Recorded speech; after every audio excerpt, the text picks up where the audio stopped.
Glória a Deus, que alegria tê-lo conosco. Persevera firme aí no aprendizado da palavra de Deus. Tanto conhecimento, tanta busca de conhecimento é tão importante, é tão válida, aonde você, na verdade, a cada dia conhece um pouco mais dessa palavra tremenda, poderosa, inesgotável, dessa palavra que transforma vidas. Que maravilha! Persevera firme, não desanima não. Temos muitas aulas, temos muita matéria, mas na verdade toda ela é necessária. Nós estamos estudando sobre a realidade da nova criação. A realidade da nova criação, aprendendo quem somos em Cristo Jesus, aprendendo o que Jesus fez por nós na cruz do Calvário. Na última aula nós estivemos falando sobre o termo palavra no original em grego, ele pode ser definido pelo menos por 3 termos do original: grafo, logos e rema. E nós estávamos falando que grafo é toda a escrita, tudo aquilo que é registrado, não só da Bíblia, mas qualquer livro que foi registrado, qualquer texto que foi passado, seja para um tablete de barro, seja para um códice, para um pergaminho, seja para um papel, um papiro, qualquer texto que foi registrado, isso é grafo. Agora, logos é a vontade plena, a vontade suprema de Deus, a vontade boa, perfeita e agradável, a vontade absoluta e soberana do nosso Deus é logos. E logos é o próprio Jesus que veio em carne e sangue, é o próprio verbo que se fez carne e habitou entre nós, porque o verbo é a palavra. O que é verbo? Verbo é uma palavra em ação, né? Verbo é a palavra em ação. Então a importância de nós entendermos que Logos é o próprio Senhor. E terminamos aí em Logos na última aula, hoje nós vamos estar falando sobre Logos e vamos estar iniciando também sobre a palavra Rema. Rema é uma revelação pessoal, intransferível e imutável. Mas voltando aí ao Logos, nós temos que o próprio Jesus ensinou sobre a parábola do semeador. O próprio Jesus ensinou a parábola do semeador. Em Lucas capítulo 8, versículo 4, ele nos diz assim: e ajuntando-se uma grande multidão e vindo ter com ele gente de todas as cidades, disse por parábolas: um semeador saiu a semear a sua semente. E quando semeava, caiu alguma junto do caminho e foi pisada. E as aves dos céus a comeram. E outra caiu sobre pedra, e nascida secou-se, pois que não tinha umidade. E outra caiu entre espinhos, e crescendo com ela os espinhos, a sufocaram. E outra caiu em boa terra, e nascida produzia fruto. E nascida produziu fruto 100 por 1. Dizendo ele essas coisas, clamava: quem tem ouvidos para ouvir, que ouça. E os seus discípulos o interrogaram, dizendo: que parábola é essa? E ele disse: a vós vos é dado conhecer os mistérios do reino de Deus, mas aos outros por parábolas, para que vendo não vejam e ouvindo não entendam. Esta é, pois, a parábola. A semente é a palavra de Deus. E os que estão junto do caminho, estes são os que ouvem. Depois vem o diabo e tira-lhes do coração a palavra, para que se não salvem, crendo. E os que estão sobre pedra, estes são os que, ouvindo a palavra, a recebem com alegria, mas como não têm raiz, apenas creem por algum tempo e, no tempo da tentação, se desviam. E a que caiu entre espinhos, estes são os que ouviram e, indo por diante, são sufocados com os cuidados e riquezas e deleites da vida e não dão fruto com perfeição. E a que caiu em boa terra, estes são os que, ouvindo a palavra, a conservam num coração honesto e bom e dão fruto com perseverança. O próprio Jesus está dizendo acerca da parábola do semeador e agora ele diz: a semente é a palavra. A semente é a palavra de Deus, no versículo 11. Um semeador saiu a semear. Com a semente que o semeador tem na mão, não há problema.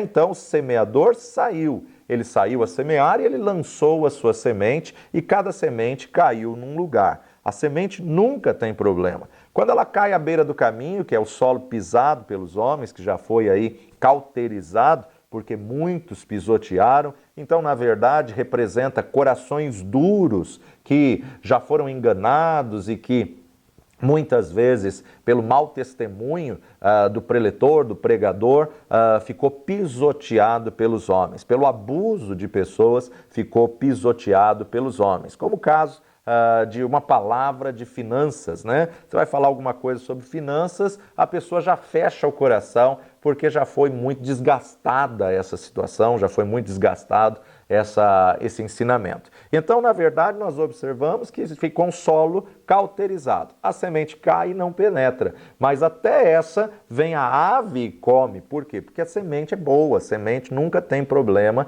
porém a ave de rapina se alimenta dessa semente que o solo endurecido não penetrou. E aí vem o diabo e come essa semente. Outra caiu entre as pedras. Pessoas que, na verdade, naquela emoção aceitam a Jesus, mas quando vem a tribulação, negam tudo. Não conseguem criar raiz, não conseguem estabelecer fundamento, não conseguem enraizar, sufocam, pelo calor do sol. Outra caiu entre os espinhos, e os espinhos representam os prazeres deste mundo, as riquezas dessa terra. Mas a quarta semente, ela caiu num solo fértil e diz Jesus que ela pode produzir a 30, a 60 ou a 100 por um. Mas aí os discípulos ficam preocupados, perguntando, mestre, não entendemos direito o que o Senhor quis dizer. E aí então ele começa a explicar a partir do verso 11. Esta é, pois, a parábola. A semente é a palavra de Deus. Que palavra? Palavra logos. A semente é o logos de Deus. A semente é a vontade geral de Deus. Ela age como uma semente. Ela tem o potencial de gerar, mas aonde você tem deixado essa semente cair? Por muitos anos nós definimos que esses 4 tipos de solo são 4 pessoas distintas, mas na verdade dentro do nosso coração existem os 4 tipos de solo.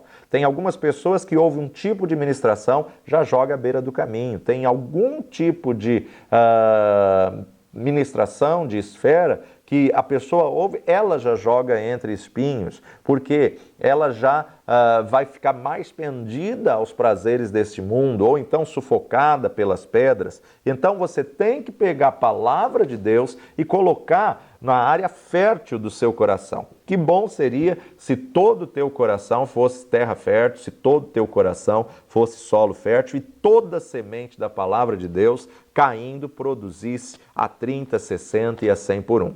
Hebreus capítulo 4, versículo 12, Hebreus 4, 12, nos diz: porque a palavra de Deus é viva e eficaz e mais penetrante do que qualquer espada de 2 gumes e penetra até a divisão da alma e do espírito e das juntas e medulas e é apta para discernir os pensamentos e intenções do coração.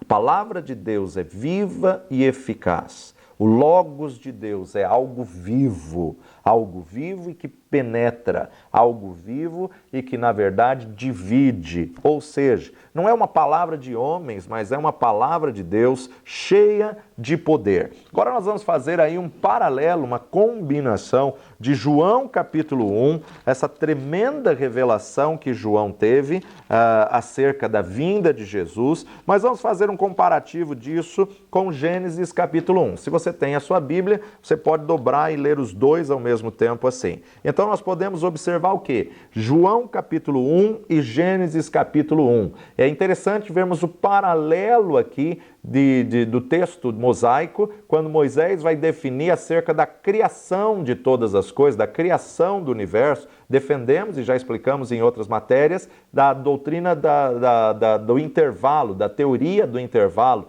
entre Gênesis 1.1 e Gênesis 1.2, é um espaço de tempo muito grande, onde exatamente nesse intervalo foi o local onde Lúcifer caiu, foi o local onde, na verdade, houve a queda, houve aí a destruição e a terra tornou-se um caos. Mas isso nós falamos em outra matéria, em outra aula, e agora vamos ver aí um paralelo da criação em Cristo Jesus e mesmo dentro desta criação da terra, aonde Jesus já existia. Então, Gênesis 1.1, no princípio. Que princípio é esse? Um princípio remoticíssimo, um princípio há milhões de anos lá atrás, antes do Éden luciferiano, antes de criar anjos, arcanjos, querubins, serafins, anjos celestiais, exércitos angelicais, antes de criar as coisas invisíveis, num princípio remoticíssimo, criou Deus os céus e a terra. Isso está em Gênesis 1:1. Agora, nesse mesmo princípio, está João 1:1. Nesse mesmo princípio era o Verbo, e o Verbo estava com Deus, e o Verbo era Deus. Ele, quem? Jesus, o Logos, o Verbo, a palavra, já estava no princípio com Deus. Gênesis 1:2. E a terra era sem forma e vazia, e havia trevas sobre a face do abismo, e o Espírito de Deus se movia sobre a face das águas. E disse Deus: haja luz, e houve luz. Veja, João capítulo 1, versículo 3, todas as coisas foram feitas por ele, e sem ele nada do que foi feito se fez. Nele estava a vida, e a vida era a luz dos homens, e a luz resplandece nas trevas, e as trevas não a compreenderam. Nós podemos ter uma interpretação aqui muito interessante, porque se o homem foi criado do pó da terra, o homem que Deus fez à sua imagem e à semelhança, foi criado do barro, foi criado do pó. Olha como Deus é tremendo e maravilhoso. A colocação que ele faz, a metáfora que ele faz, se encaixa plenamente. O homem foi criado de barro, o homem foi criado do pó, o homem foi criado da terra. Por isso que a semente é a palavra de Deus, e quando ela cai no coração, na verdade ela está sendo plantada na terra, no solo do teu coração. Então veja só, claro que Gênesis 1 está falando sobre a criação do mundo, mas mediante a criação do mundo, versículo 2 diz: a terra era sem forma e vazia, ou seja, o homem sem Jesus, ele é sem forma e vazio. O homem sem Jesus, ele está sobre a face do abismo. Mas mesmo o homem sem Jesus, que está em trevas, que está sem forma e vazio, havendo trevas sobre a face do abismo, mesmo assim, o Espírito de Deus paira, o Espírito de Deus se move sobre a face das águas. Por quê? Ninguém pode dizer que Jesus é Senhor se não for pelo Espírito Santo de Deus. Então, mesmo o homem em trevas, o Espírito Santo paira sobre a face das águas. Mas no momento em que Deus diz, haja luz, é como se Deus estivesse dizendo nesse coração em trevas, nesse coração de barro, sem forma e vazio, haja Jesus, nele estava a vida, e a vida era a luz dos homens, e a luz resplandece nas trevas, e as trevas não o compreendem. Então você observa o que? Haja luz, haja Jesus dentro do coração do homem, haja Jesus dentro desse coração sem forma e vazio, dentro desse coração em trevas. Deixa o Espírito Santo convencer, abre o seu coração e deixa o Espírito Santo de Deus convencer você e Jesus entrar no seu coração e te fazer uma nova criatura. 1 de Timóteo, capítulo 6, primeira carta de Paulo a Timóteo, capítulo 6, versículo 3, Paulo nos diz: se alguém ensina alguma outra doutrina e não se conforma com as sãs palavras de nosso Senhor Jesus Cristo e com a doutrina que é segundo a piedade. Se alguém ensina alguma outra doutrina, se alguém ensina outra palavra, outro ensinamento, na verdade, doutrina aqui é logos. Mas se alguém ensina alguma coisa diferente da vontade de Deus e não se conforma com as sãs palavras do nosso Senhor e com a doutrina que é segundo a piedade, sãs palavras e doutrina aqui é o próprio Logos de Deus, é a própria vontade de Deus. Então, na verdade, Paulo diz que esses que assim o fazem, verso 4, é soberbo e nada faz, nada sabe, mas delira acerca de questões e contendas de palavras, das quais nascem invejas, porfias, blasfêmias, ruins suspeitas, contendas de homens corruptos de entendimento e privados da verdade, cuidando que a piedade seja causa de ganho. Aparta-te dos tais. Aparta-te de alguém que não ensina a sã doutrina, não ensina a verdadeira logos de Deus, a verdadeira palavra do Senhor. Efésios capítulo 4, versículo 29, Paulo nos diz: não saia da vossa boca nenhuma palavra torpe, mas só a que for boa para promover edificação, para que dê graças aos que a ouvem. Já falamos em outras matérias que o termo aqui para palavra torpe aponta como peixe podre, que cheira como peixe podre. Não saia da vossa boca nenhuma palavra contaminada, nenhuma palavra que cheira como peixe podre, né? Então, na verdade, que só saia da tua boca aquela palavra que for boa para promover edificação. Devemos compartilhar com os outros o que Jesus é e o que Jesus faz. Devemos compartilhar com o próximo que Jesus é o Logos de Deus,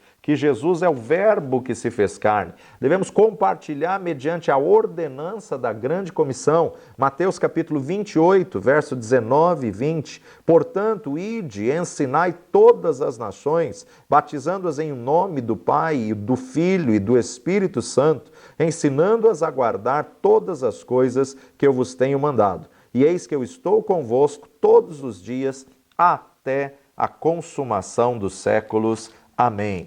Marcos, numa passagem correlata, ele já vai dizer em Marcos capítulo 16, de 15 a 18, e disse-lhes: ide por todo o mundo e pregai o evangelho a toda criatura.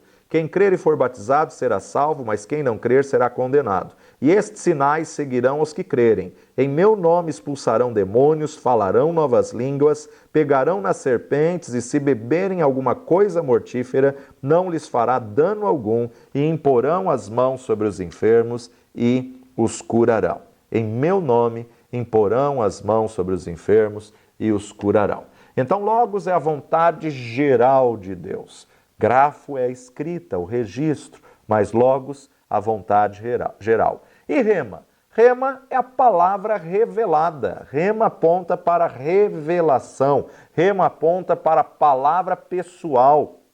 Uma revelação de Deus pessoal e específica no seu coração. Uma revelação imutável. Aquilo que é rema para você pode não ser rema para a pessoa que está do teu lado. Somente o Espírito Santo de Deus pode falar coletivamente num culto, num auditório, falar a toda aquela multidão que está ali no culto, falar de uma maneira logos e destacar rema em alguma parte da mensagem como uma revelação pessoal específica para alguém. É interessante nós fazermos um feedback de cada culto e pegarmos as pessoas que estão saindo do culto e perguntarmos o que Deus falou com você hoje. Cada pessoa vai ter uma resposta diferente, cada pessoa vai destacar um trecho da mensagem que foi rema pessoal para ela, que o Espírito Santo tratou, penetrou, que o Espírito Santo entrou. Então, o que é rema? Rema são textos pessoais revelados pelo Espírito Santo que se torna vida, né? que acontece na nossa vida, usado na hora de necessidade, que flui em nosso espírito de uma maneira poderosa. Por exemplo, eu conheço o Logos de Deus, eu conheço a vontade plena de Deus, a vontade soberana de Deus é curar. Agora, mesmo eu sabendo que Ele cura, mesmo eu sabendo que Jesus cura, que Ele veio para curar, em nome dEle nós podemos ministrar a cura, ainda assim eu posso passar por enfermidade. Por quê? Porque eu conheço o Logos, a vontade geral de Deus. Agora, quando eu estou na enfermidade e eu sou curado com uma oração, eu sou curado com uma revelação, eu sou curado pela palavra de Deus, então eu peguei o Logos que estava dentro de mim, eu peguei o Logos que era a vontade soberana de Deus e o Espírito Santo transformou em rema e eu fui curado. Uma coisa é você conhecer o Logos, outra coisa é você viver o rema. Então, na verdade, onde eu conheço a vontade de Deus? Na escrita, no grafo. Através do grafo eu conheço o Logos, mas só o Espírito Santo de Deus pode fazer desse Logos algo pessoal, algo vivo e eficaz, algo rema. Então, rema é a palavra falada que sai da boca de Deus, ou seja, todo rema está dentro do Logos. Por isso que nenhuma revelação é de interpretação pessoal. Todo rema está dentro do Logos, ou seja, Toda revelação tem que estar de acordo com a vontade de Deus. Toda revelação. Deus jamais vai revelar alguma coisa que esteja fora, que esteja contra, que esteja diferente da vontade de Deus. Jamais o Espírito Santo vai contrariar a palavra. Todo rema tem que estar de acordo com o Logos. Por isso que, para eu poder julgar a profecia, para eu poder discernir se a profecia veio da parte de Deus ou não, eu tenho que conhecer o grafo. O que vai me dar respaldo, o que vai ser o crivo, o que vai ser a peneira, para eu poder saber se é da parte de Deus, se é da vontade de Deus, é o conhecimento que eu tenho do grafo. Errais não conhecendo as Escrituras, o meu povo perece por falta de conhecimento. Então a importância de eu estudar o grafo, meditar no grafo, memorizar o grafo, porque quando eu receber uma palavra revelada, quando eu receber uma rema de Deus, aí eu tenho que saber se essa rema está de acordo com o grafo. E se está de acordo com o grafo, pode receber, porque é certo que ele vai fazer cumprir, porque a palavra viva, eficaz, a palavra revelada, toda palavra rema sai do Logos, assim como na armadura, né? Que coisa fantástica. Assim como na armadura, nós temos aí o capacete da salvação, temos a couraça da justiça, temos o cinto da verdade, calçado os pés na preparação do evangelho da paz, o escudo da fé e a espada do Espírito. Cinto da verdade. Cinto da verdade é a palavra Logos. Cinto da verdade é a vontade de Deus. E espada do Espírito é a palavra rema. Olha que coisa tremenda. A espada fica aonde? Fica embanhada no cinto. Da onde você tira a espada? Desembainha do cinto. O cinto é Logos, a espada é rema, ou seja, todo rema tem que sair do Logos. Assim como o soldado tira a espada do cinto, assim também Deus tira a rema do Logos, que é a vontade suprema do Senhor. Então, é a palavra que fala de textos pessoais revelados pelo Espírito Santo, usado nas horas de necessidade, nas horas de crise, uma palavra que vem ao teu coração, que brota, que o Espírito Santo traz ao teu espírito, uma palavra específica, pessoal, numa hora de necessidade para uma pessoa. Quando ela é para uma pessoa, ela é específica e intransferível, ou seja, quando o anjo de Deus veio trazer a rema para Maria, Maria, tu conceberás e darás à luz a um filho, teu nome serás Jesus. Isso foi uma revelação rema só para Maria. Essa rema não serve para nenhuma outra pessoa. Desde o tempo antigo até os dias de hoje, até o futuro, jamais alguém vai chegar e vai falar: eu acho que estou grávida e acho que é do Espírito Santo. Não. Eu fui buscar uma confirmação e Deus me deu esse texto nos evangelhos. Não, de maneira nenhuma. Nós temos que entender que essa rema foi pessoal, intransferível e só para Maria. Só Maria recebeu essa rema. Tu conceberás e darás à luz. Como se dará isto, visto que eu não tenho relação com homem? E aí o Espírito Santo de Deus fala através dos anjos. Fala o que para Maria? Maria, o Espírito Santo de Deus te envolverá e vai depositar semente direto no teu ventre. Outra palavra rema que nós observamos, Jesus chega diante do túmulo, ordena que retirem a pedra, eles retiram a pedra e Jesus é muito específico naquele túmulo. Jesus diz: Lázaro, vem para fora. Porque se o Senhor não determinasse uma rema pessoal, os mortos que estavam ali, não importa quanto tempo fazia que estavam sepultados, todos sairiam. Mas Jesus foi específico. Lázaro, vem para fora. A rema foi específica para Lázaro. Uma palavra diretiva, uma palavra intransferível. Pedro está junto com os discípulos no barco, no meio de uma grande tempestade, e Pedro grita: é um fantasma. Não, Pedro, sou eu, sou Jesus. Senhor, se és tu, manda-me ir ter contigo por cima das águas. Eu costumo dizer que Pedro não andou sobre as águas. Pedro andou sobre a rema de Jesus. A rema de Jesus que criou a ponte. A rema de Jesus que criou, na verdade, condições de Pedro andar. Pedro exigiu, Pedro extraiu de Jesus uma rema. Senhor, se és tu, manda-me ir ter contigo por cima das águas. E veja que a palavra de Jesus foi bem específica, pessoal e diretiva. Pedro, vem. Pedro, vem. Qualquer outro discípulo que colocasse o pé para fora do barco afundaria na hora. Mas o texto diz que Pedro andou e andou uma grande distância até se encontrar com Jesus. Mas na hora que ele estava se aproximando do mestre, sentindo o vento forte, começou a afundar. Muitas pessoas só enfatizam que Pedro afundou e não enfatizam, gente, ele andou, ele quebrou as leis da física e ele andou sobre a palavra de Deus. Que palavra? A rema de Jesus, a rema que saiu da boca de Jesus. Um mesmo culto, uma pessoa pode receber rema e o outro logos. Uma pessoa pode receber uma revelação pessoal e intransferível e as outras que estão ao redor, conhecimento, conhecer a vontade de Deus. Nem tudo aquilo que é falado no culto é rema na tua vida. A rema testifica no teu espírito. Quando vem a rema de Deus, você sente que é para você, há um tremor e temor na tua vida. O Espírito Santo testifica no teu espírito e você começa a tremer em temor e tremor, porque você sabe que aquilo é uma palavra diretiva, é uma palavra pessoal. Somente o Espírito Santo de Deus é que tem condições de falar coletivamente e individualmente ao mesmo tempo. Só o Espírito Santo pode fazer isso. Efésios capítulo 6, onde Paulo vai falar acerca da armadura de Deus, versículo 17, Paulo nos diz assim: tomai também o capacete da salvação e a espada do Espírito, que é a palavra de Deus. A espada do Espírito representa a rema.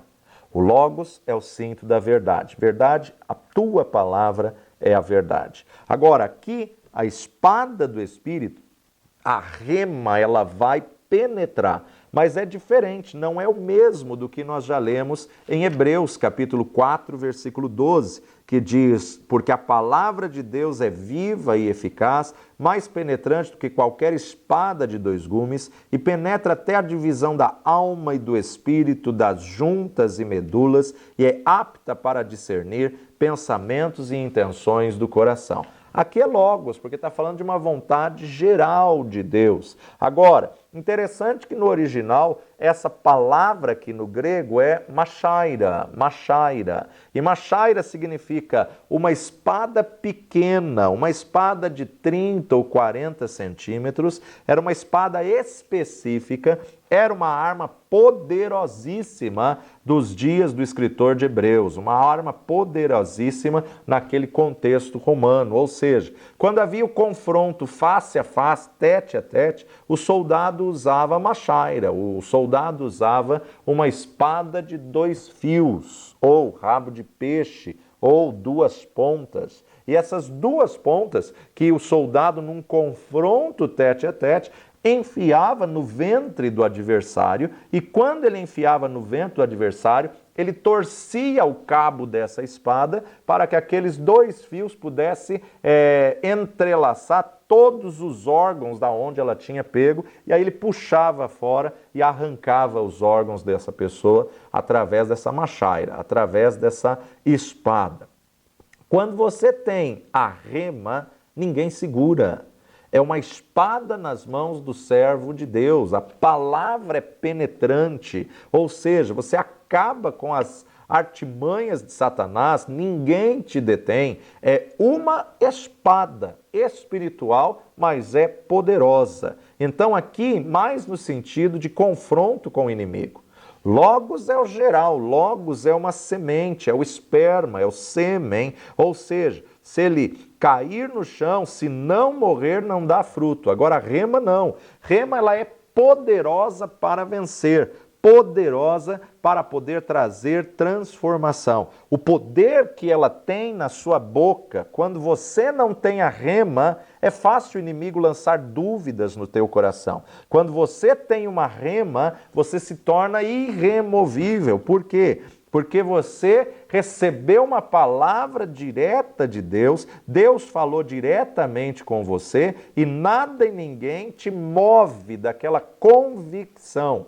A rema traz convicção, a rema gera fé, de sorte que a fé vem pelo ouvir e ouvir a rema de Deus. Quando Deus te diz, faça isso, você agarra essa verdade e você se torna irremovível em cima dessa convicção que gerou certeza, gerou fé, gerou convicção das coisas que não se veem. Então, na verdade, o que vai gerar a fé na tua vida é a rema. Vai trazer a certeza da vitória. Então você extrai rema do logos. Nunca será o contrário. Porque logos ou grafo, na verdade, o grafo já foi escrito e o grafo, uma vez que foi registrado, é imutável. Por isso que Deus não muda a sua palavra e zela em cumprir a sua palavra. Por quê? Uma vez que ele registrou, o grafo não muda mais. Agora, o logos é o conhecer a vontade de Deus através do grafo. Mas o rema é a revelação pessoal específica, diretiva e intransferível. Então a rema é a espada do Espírito, é a palavra que vem a nós. Pedro vem, né? Vamos ler esse texto em Mateus capítulo 14, verso 22. Jesus anda por cima do mar. E logo ordenou Jesus que os seus discípulos entrassem no barco e fossem adiante para a outra banda, enquanto despedia a multidão. E despedida a multidão, subiu ao monte para orar à parte. E chegada já à tarde, estava ali só. E o barco estava já no meio do mar, açoitado pelas ondas, porque o vento era contrário.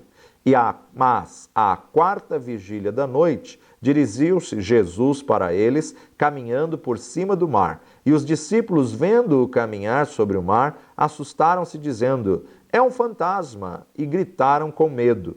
Jesus, porém, lhes falou logo, dizendo, tende bom ânimo, sou eu, não temais. E respondeu-lhe Pedro e disse, Senhor, se és tu, manda-me ir ter contigo por cima das águas. E ele disse, vem.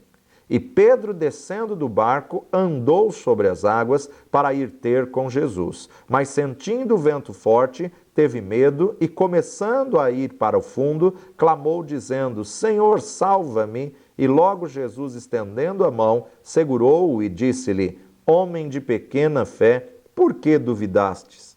E quando subiram para o barco, acalmou o vento. Então aproximaram-se os que estavam no barco e adoraram-no, dizendo, és verdadeiramente o Filho de Deus.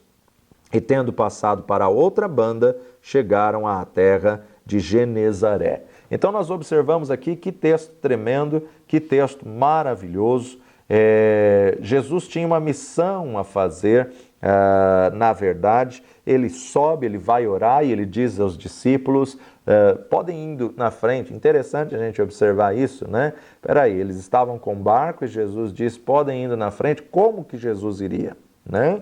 Então, na verdade, começou a tempestade, eles estão em alto mar e, de repente, no meio dessa tempestade, vem vindo Jesus por cima das águas, a ponto dos discípulos gritarem, é um fantasma, não sou eu. Senhor, se és tu, manda-me ir ter contigo por cima das águas. O diabo fará de tudo para tentar tirar você da esfera do Espírito. Satanás fará todas as coisas. Por quê? Quando você está no Espírito, você recebe a rema e você usa a rema. Você recebe uma revelação pessoal e você usa essa revelação pessoal. Mas quando você está na carne, aí você usa o conhecimento. Aí você usa o logos, aquilo que você conhece, o geral. Mas quando você está no Espírito, aí o Espírito Santo é que te traz a revelação da palavra. Vamos ver a tentação de Jesus. Mateus capítulo 4, versículo 4, nos diz assim, ele, porém, respondendo, disse, está escrito, nem só de pão viverá o homem, mas de toda palavra que sai da boca de Deus. O que Jesus está dizendo aqui a Satanás que estava o tentando no deserto? Está escrito, nem só de pão viverá o homem, mas de toda rema que sai da boca de Deus. Onde está escrito isso? Está escrito no Pentateuco, em Deuteronômio, capítulo 8, versículo 3. Mas aí Jesus, ele traz pelo Espírito a palavra rema, palavra revelada. O homem viverá de toda palavra rema, que alimenta, que sustenta, que reveste, que dá autoridade, que suporta, que sai da boca de Deus. Paulo agora na viagem missionária, na terceira viagem missionária, Atos dos Apóstolos, capítulo 19. Interessante a gente observar esse texto. Atos, capítulo 19, versículos de 1 a 16. A terceira viagem missionária de Paulo, Paulo prega o evangelho em Éfeso, tumulto excitado por Demétrio. E sucedeu que, enquanto Apolo estava em Corinto, Paulo, tendo passado por todas as regiões superiores, chegou a Éfeso e, achando ali alguns discípulos, disse-lhes: Recebestes vós já o Espírito Santo quando crestes? E eles disseram-lhe: Nós nem ainda ouvimos que haja o Espírito Santo. Perguntou-lhes então: Em que sois batizados então? E eles disseram: No batismo de João. Mas Paulo disse: Certamente João batizou com o batismo do arrependimento, dizendo ao povo que cresce no que após ele havia de vir, isto é, em Jesus Cristo. E os que ouviram foram batizados em nome do Senhor Jesus. E impondo-lhes Paulo as mãos, veio sobre eles o Espírito Santo, e falavam em línguas e profetizavam. Estes eram ao todo uns 12 varões. E entrando na sinagoga, falou ousadamente por espaço de 3 meses, disputando e persuadindo-os acerca do reino de Deus. Mas como alguns deles se endurecessem e não obedecessem, falando mal do caminho, perante a multidão, retirou-se deles e separou os discípulos, disputando todos os dias na escola de um certo tirano. E durou isso por espaço de 2 anos, de tal maneira que todos os que habitavam na Ásia ouviram a palavra do Senhor Jesus, tanto judeus como gregos. E Deus, pelas mãos de Paulo, fazia maravilhas extraordinárias, de sorte que até os lenços e aventais se levavam do seu corpo aos enfermos, e as enfermidades fugiam deles, e os espíritos malignos saíam. E alguns dos exorcistas judeus ambulantes tentavam invocar o nome do Senhor, Jesus, sobre os que tinham espíritos malignos, dizendo: Esconjuro-vos por Jesus a quem Paulo prega. Os que faziam isso eram 7 filhos de Seva, judeu, principal dos sacerdotes. Respondendo, porém, o espírito maligno disse: Conheço a Jesus e bem sei quem é Paulo. Mas vós, quem sois? E saltando neles o homem que tinha o espírito maligno, e assenhorando-se de 2, pôde mais do que eles, de tal maneira que nus e feridos fugiram daquela casa. Vemos aqui que os filhos de Deus são conhecidos nos céus, na terra e até no inferno pelos demônios. Conhecemos a Paulo e bem sabemos o Jesus que ele prega, mas e vocês quem são? 7 irmãos, filhos de Sevas, filhos de um sacerdote Seva, e na verdade queriam usar a autoridade do nome de Jesus que Paulo tinha e que eles não tinham. Deus não tem compromisso com quem não quer um compromisso com ele. Deus não tem comprometimento com quem não tem Jesus como Senhor e Salvador. E aí então eles tentaram exorcizar aquele endemoniado: esconjuro-vos por Jesus a quem Paulo prega. O endemoniado pegou 2 deles, surrou eles, arrancou a roupa, saíram nus ali daquela casa, saíram nus daquela situação e envergonhados. Por quê? Porque embora eles estavam conhecendo o que Paulo estava pregando, eles não tinham rema, eles não tinham uma revelação pessoal. A revelação que Paulo tinha era dele, era pessoal, era tremenda. Os outros não tinham. Romanos capítulo 10, versos 8 a 13. Mas que diz? A palavra está junto de ti, na tua boca e no teu coração. Esta é a palavra da fé que pregamos, a saber, se com a tua boca confessares ao Senhor Jesus e em teu coração creres que Deus o ressuscitou dos mortos, serás salvo. Visto que com o coração se crê para a justiça e com a boca se faz confissão para a salvação. Porque a Escritura diz: todo aquele que nele crer não será confundido. Porquanto não há diferença entre judeu e grego, porque um mesmo é o Senhor de todos, rico para com todos os que o invocam. Porque todo aquele que invocar o nome do Senhor será salvo. Então, a palavra da fé, a palavra rema, pessoal, intransferível, a palavra que sai da boca como rema na boca e creu no coração. Né? Aquela palavra que Pedro e João, subindo à hora da oração, diz: não tenho ouro nem prata, mas do que tenho dentro de mim, do que tenho no meu espírito, em o nome de Jesus Cristo eu te ordeno, levanta e anda. Então a palavra que está na mente, ela é logos. A que está no coração, ela é rema. Logos é conhecimento, logos é memória, lembrança, mente. Mas rema é a que sai do teu espírito e a que brota em concordância com o logos. Agora, quando Deus fala, gera fé. Quando Deus fala, a revelação, a rema, traz fé, o firme fundamento. Romanos 10:17. De sorte que a fé vem pelo ouvir e o ouvir pela palavra de Deus. Que palavra é essa? Palavra rema. A fé não vem ao conhecer o grafo, porque tem muitos professores de história aí que são ateus e até dão aula da história bíblica, mas não creem. Então a fé não vem da escrita, a fé não vem da história, a fé não vem do conhecimento humano. Paulo falou lá no começo da nossa primeira aula, nós estivemos lendo, de uma inteligência espiritual. A fé vem do Espírito, a fé vem de ouvir a rema de Deus. Quando você ouve a rema de Deus, isso gera fé.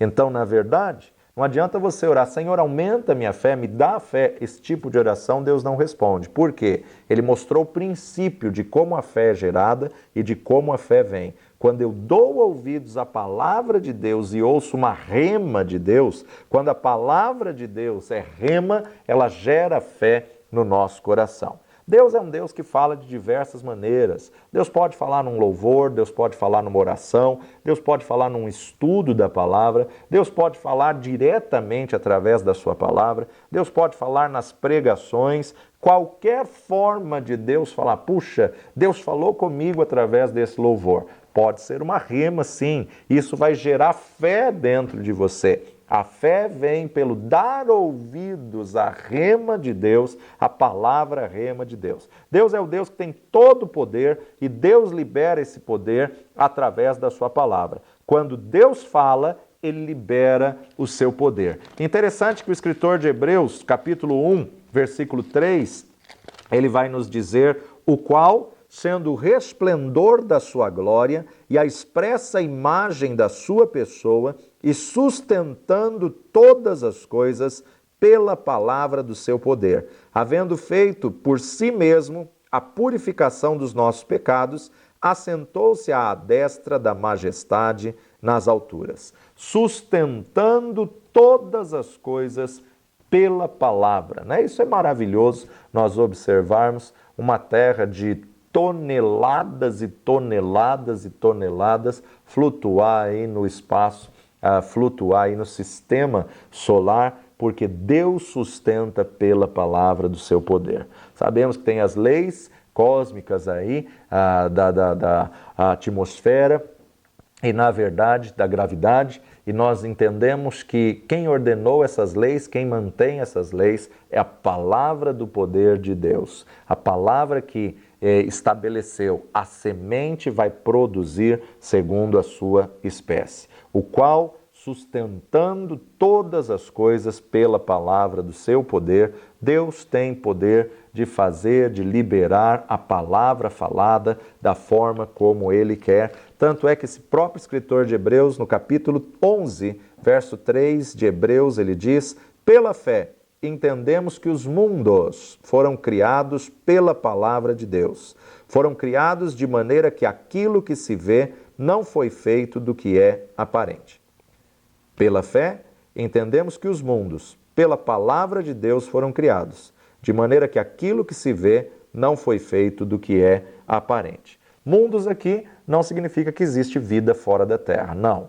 Mundos aqui é o termo aions, aions. E aions significa os tempos, as eras, os mundos. Por exemplo, o mundo de Moisés é diferente do mundo de Davi, o mundo de Davi é diferente do mundo de José, o mundo de José é diferente do mundo de Salomão. Aions, um tempo, uma vida, um período. Deus creu que tudo aquilo que ele falasse viria a existir. O mundo foi formado pela palavra de Deus. Se você voltar e ler Gênesis capítulo 1, você vai ver quantas vezes que o texto diz: disse Deus, haja luz. Disse Deus, haja separação. Disse Deus, haja expansão. Quando Deus fala, ele está liberando um poder criativo. Ele está liberando um verbo, haja. E um poder com efeito de idealização. Toda palavra que sai da boca de Deus, ela não volta para ele vazia sem antes fazer o que lhe apraz. Então, a importância de nós entendermos que tudo aquilo que Deus falou, o inferno queira ou não, vai se cumprir. Porque ele é Deus, ele é Criador, ele é Senhor. E o que eu tenho que entender? Eu estudo o grafo para conhecer o Logos. E à medida que eu estudo o grafo, eu vou conhecendo mais e mais o Logos. E à medida que eu sei o Logos, o Espírito Santo vai tornar rema para aquilo que for uma revelação pessoal, intransferível, imutável das nossas vidas. Jesus era o Logos de Deus, a palavra que encarnou e veio até nós, o verbo que veio até nós, e tudo que saía da boca de Jesus era rema. Isso é muito interessante, isso vale a pena você memorizar e a gente encerrar essa aula com essa grande verdade. Jesus, que é o Logos de Deus, pega o grafo e faz em rema. Jesus, que é a vontade suprema de Deus, pegou a palavra escrita, só que a palavra escrita, quando saía da boca dele, era rema. Tudo que saía da boca de Jesus era rema. Tudo que saía da boca de Jesus está escrito. E por aquilo que estava escrito, ele tornou vivo e eficaz. Então, Jesus, que é o Logos, pega o grafo e faz em rema nas nossas vidas. Que Deus te abençoe poderosamente, fique conosco, não perca nenhuma aula, assista cada uma delas, não pule nenhuma. Vale a pena você ouvir, meditar, fazer aí os nossos exercícios que temos aí na plataforma e também analisar junto com o PDF, que é o resumo de cada aula. Que Deus te abençoe poderosamente, no nome de Jesus. Até a próxima.